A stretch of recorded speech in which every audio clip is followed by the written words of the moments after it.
Bremen pictures வழங்கும் அனலரசு தயாரிப்பில் சாம் CS இசையில் சூர்யா சேதுபதி நடிக்கும் ஃபீனிக்ஸ் ஜூலை 4 முதல். அஜித் குமார் என்ற இளைஞர் செய்யாத ஒரு குற்றத்திற்காக காவல்துறை ஸ்பெஷல் டீம் என்று சொல்லக்கூடிய காவலர்கள் சட்டத்துக்கு புறம்பாக அவரை தங்களுடைய கட்டுப்பாட்டில் எடுத்து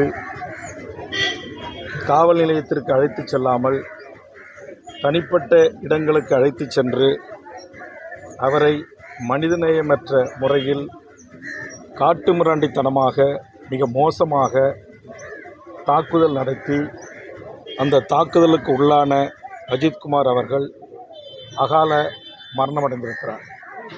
இந்த மரணத்திற்கு காரணமான காவல்துறையில் இருக்கக்கூடிய அத்தனை பேரும் சட்டத்தின் முன் நிறுத்தி கண்டிக்கப்பட வேண்டும். இந்த சம்பவத்தில் இந்த ஸ்பெஷல் டீம் என்று சொல்லக்கூடிய 6 நபர்கள் இதில் ஈடுபட்டதாக அவருடைய குடும்பத்தார் சொல்லுகிறார்கள். ஆனால் 5 கைது செய்யப்பட்டிருப்பதாகவும் ஒருவர் இன்னும் கைது செய்யப்படவில்லை என்றும் தெரிவிக்கிறார்கள்.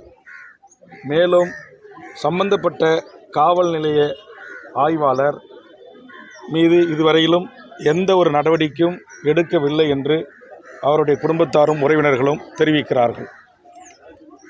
எந்த காவல் நிலைய எல்லைக்கு உட்பட்டு இவர் மீது புகார், அதுவும் வாய் வழியாக தெரிவிக்கப்பட்ட அடிப்படையில் இவர் விசாரணை என்ற பெயரில் சட்டத்துக்கு புறம்பாக 24 மணி நேரமாக வைத்து விசாரணை என்ற பெயரில் கொடுமைப்படுத்தி கம்புகள் 2 கம்புகள் ஒடிந்து சுக்குநூறாகின்ற வகையிலும் மற்றும் இரும்பு பைப்புகளாலும் அடித்திருக்கிறார்கள். நேற்றைய தினம் மதுரை உயர்நீதிமன்றம் இதை மிக கடுமையாக இந்த வழக்கை எடுத்துக்கொண்டு சம்பந்தப்பட்டவர்கள் மீது சரமாரியான அரசின் மீதும் காவல்துறை மீதும் கேள்வியை நீதிமன்றம் எழுப்பியிருக்கிறது.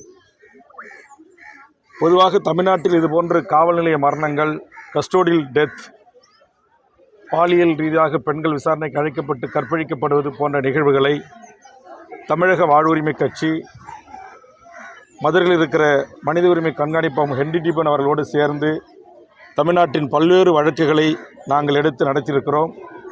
சம்பந்தப்பட்ட காவல்துறை கண்காணிப்பாளர் வரையிலும் குள்ளஞ்சாவடி லாக்அப் டெத்திற்காக ஆயுள் தண்டனையை நாங்கள் பெற்று தந்திருக்கிறோம்.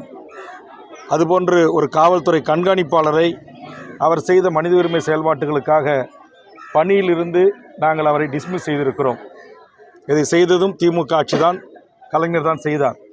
அதுபோன்று அஜித்குமார் அவருடைய இந்த காவல் விசாரணை மரணத்திற்கு காரணமாக இருந்தவர்கள், அவர் எவ்வளவு பெரிய உயர்ந்த பதவியில் இருந்தாலும் மாண்புமிகு தமிழ்நாடு முதலமைச்சர் அவர்கள் உடனடியாக அவர்கள் மீது உரிய கொலை வழக்குகளை பதிவு செய்து தொடர்ந்து அவர்கள் காவல் பணியில் செய்ய விடாமல் தடுப்பதோடு மட்டுமில்லாமல் உரிய விசாரணையை மேற்கொண்டு இதுபோன்ற காட்டு மிராண்டிகள், மனிதநேயமற்றவர்கள் காவல்துறையில் தொடர்ந்து பணி செய்யக்கூடாது.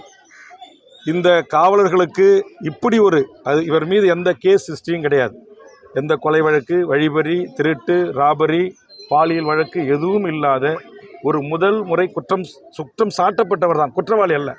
அவரை விசாரிப்பதற்கென்று முறைமைகளை எல்லாம் இன்றைக்கு தூக்கி காலில் போட்டு மிதித்து இவ்வளவு மனிதநேயமற்ற முறையில் வாயில மிளகாத்தூள், அவருடைய பிறப்பு உறுப்புகளிலே மிளகாத்தூள் போன்று மிக மோசமான ஒரு நடவடிக்கையை செய்திருக்கிறார்கள். ஆக இனி தமிழ்நாட்டில் இதுபோன்று காவல் நிலைய மரணங்களோ விசாரணை மரணங்களோ நடைபெறாத வண்ணம் மாண்புமிகு தமிழக முதலமைச்சர் அவர்கள் நடவடிக்கை எடுக்க வேண்டும். இப்போது 5 கைது செய்திருப்பதை நாங்கள் வரவேற்கிறோம்.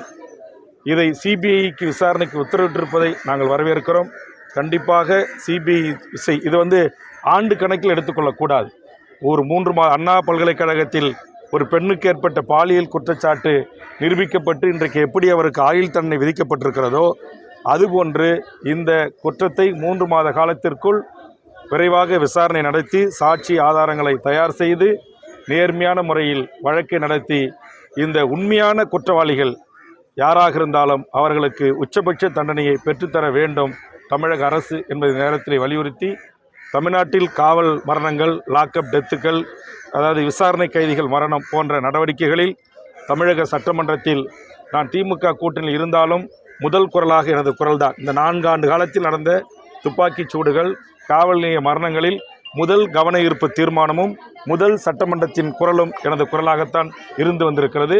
அதே போன்று தம்பி அஜித்குமார் அவருக்கும் அவரை இழந்து வாடும் அவருடைய தாய்க்கும் தம்பிக்கும் 1 சென்ட் நிலம் இல்லை, சொந்த வீடு இல்லை, 2 பிள்ளை செல்வனுடைய உழைப்பில் தான் அந்த குடும்பம் நிம்மதியாக மானத்தோடு தன்மானத்தோடு சுயமரியாதையோடு வாழ்ந்து வந்திருக்கிறது. ஆனால் இந்த தாயின் கதறலுக்கு எவராலும் பதிலளிக்க முடியாது. ஆதலால் அரசு அவருடைய சகோதரருக்கு அரசு வேலை தந்ததற்கு நாங்கள் நேரத்தில் நன்றி சொல்லுகிறோம். பிரேமேன் பிக்சர்ஸ் வழங்கும் மணலரசு தயாரிப்பில் சாம் சிஎஸ் இசையில் சூர்யா சேதுபதி நடிக்கும் ஃபீனிக்ஸ் ஜூலை 4 முதல். செய்திகளை உடனுக்குடனும் துல்லியமாகவும் தெரிந்து கொள்ள சப்ஸ்கிரைப் பண்ணுங்க.